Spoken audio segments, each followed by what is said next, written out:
Shalom, saudara terkasih di dalam Tuhan Yesus. Ayat renungan kita hari ini diambil dari kitab 1 Korintus pasal 13 ayat 13. Demikian bunyinya.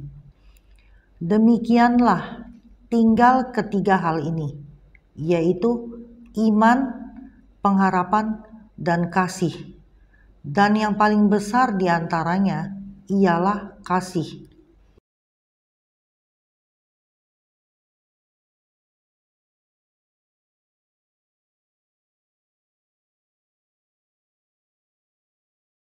Bapak Ibu, hari ini kita akan membahas tentang iman, pengharapan, dan kasih.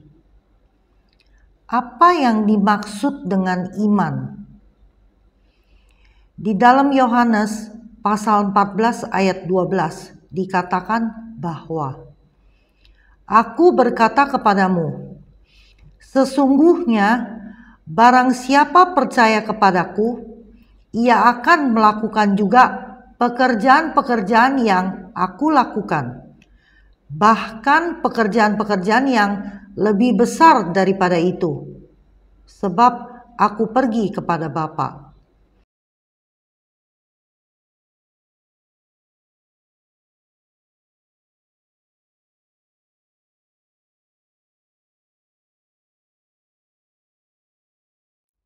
Bagaimanakah caranya kita menerapkan iman kita dalam kehidupan sehari-hari? Apabila kita melakukan pekerjaan-pekerjaan Tuhan, bila Tuhan suruh kita A, kita kerjakan A. Bila Tuhan suruh kita membaca dan mempelajari firman Tuhan, segera kita lakukan.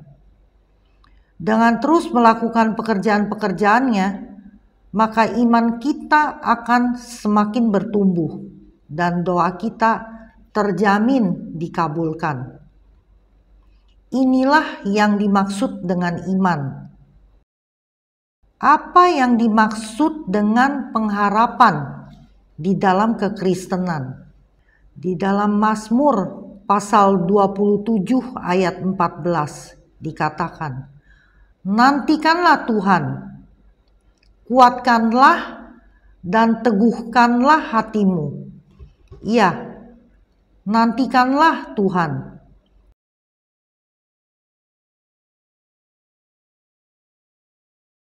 Inilah yang dimaksud dengan pengharapan. Jadi apapun yang terjadi, tetap menantikan solusi dan pertolongan dari Tuhan. Jangan berharap kepada yang lain. Saya pernah alami hal ini.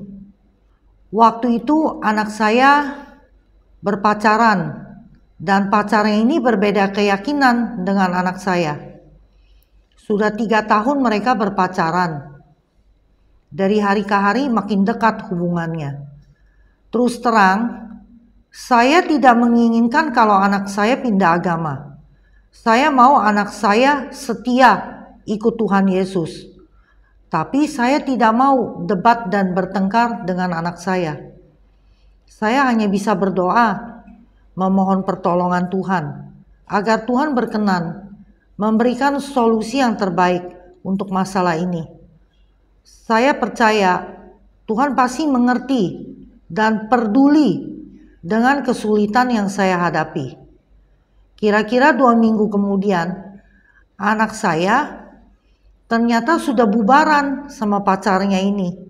Dan dia bilang ke saya, kalau dia sendiri yang memutuskan hubungan dengan pacarnya ini.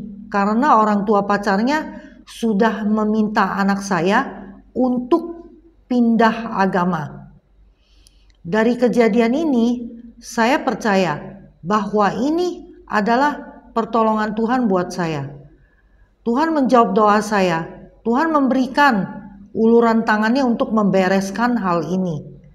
Jadi, jika kita menaruh harapan kepada Tuhan, pasti Tuhan akan menolong. Asalkan kita setia, kita beriman kepadanya. Dalam arti, kita melakukan pekerjaan Tuhan.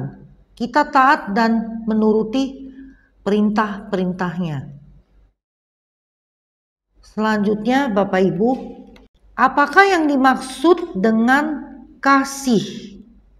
Yang pertama, kasih itu sabar, murah hati, tidak iri, tidak sombong, dan tidak membanggakan diri. Yang kedua, kasih itu tidak kasar atau berbuat yang tidak pantas, tidak egois, serta tidak pendendam. Yang ketiga, kasih itu tidak bersukacita atas ketidakadilan, tetapi bersukacita atas kebenaran. Yang keempat, kasih itu selalu melindungi, selalu percaya, selalu berharap, dan selalu tabah. Kasih adalah yang terpenting. Tanpa kasih, kita cuma jadi makhluk yang berisik doang, seperti gong gemerincing.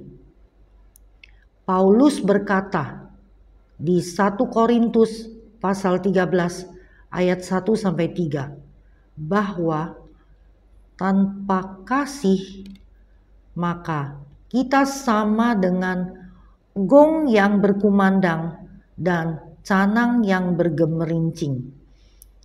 Kita menjadi tidak berguna sama sekali, dan semua yang kita lakukan tidak ada manfaatnya bagi diri kita. Kasih itu nomor 1, karena segala sesuatu akan berakhir, akan berhenti, dan akan lenyap. Namun kasih tidak akan berkesudahan. Segala yang tidak sempurna akan lenyap, namun kasih tidak pernah berakhir, sehingga kasih itu sempurna. Mengapa menurut Rasul Paulus dari 3 hal ini, iman, pengharapan, dan kasih, maka yang paling besar adalah kasih? Mari kita lihat di 1 Korintus pasal 13 ayat 7 ini. Kasih menutupi segala sesuatu, percaya segala sesuatu, mengharapkan segala sesuatu, sabar menanggung segala sesuatu. Yang dimaksudkan di dalam 1 Korintus pasal 13 ayat 7 ini adalah kasih itu percaya segala sesuatu. Ini menandakan iman kita kepada Tuhan. Kasih itu selalu berharap. Tentunya dalam hal ini kita menaruh pengharapan kita kepada Tuhan. Dan kasih itu sabar menanggung segala sesuatu. Ini menandakan pengharapan kita kepada Tuhan. Kita tabah dan sabar menanggung segala sesuatu, dan kita percaya pasti ada pertolongan dari Tuhan untuk kita. Jadi, mengapa kasih itu lebih besar daripada iman dan pengharapan? Jika kita perhatikan ayat ini, kita akan tahu bahwa iman dan pengharapan sebetulnya ada di dalam kasih itu sendiri, sehingga kasih itu lebih besar daripada iman dan pengharapan. Iman, pengharapan, dan kasih, ketiganya ini merupakan fondasi di dalam kehidupan rohani kita. Di dalam 1 Korintus pasal 13 ayat 13, menurut Rasul Paulus, kasih yang sejati hanya bisa dilahirkan dari iman dan pengharapan yang sejati. Iman, pengharapan, dan kasih harus saling melengkapi satu sama lain. Kita tidak dapat memperkatakan jika kita sudah punya iman, maka kita hanya berfokus kepada kasih saja. Jadi ketiganya ini, iman, pengharapan, dan kasih, harus kita terapkan secara bersama-sama. Iman harus kita pelihara, Kasih harus kita terapkan dalam kehidupan kita, dan pengharapan di dalam Tuhan haruslah kita perkuat.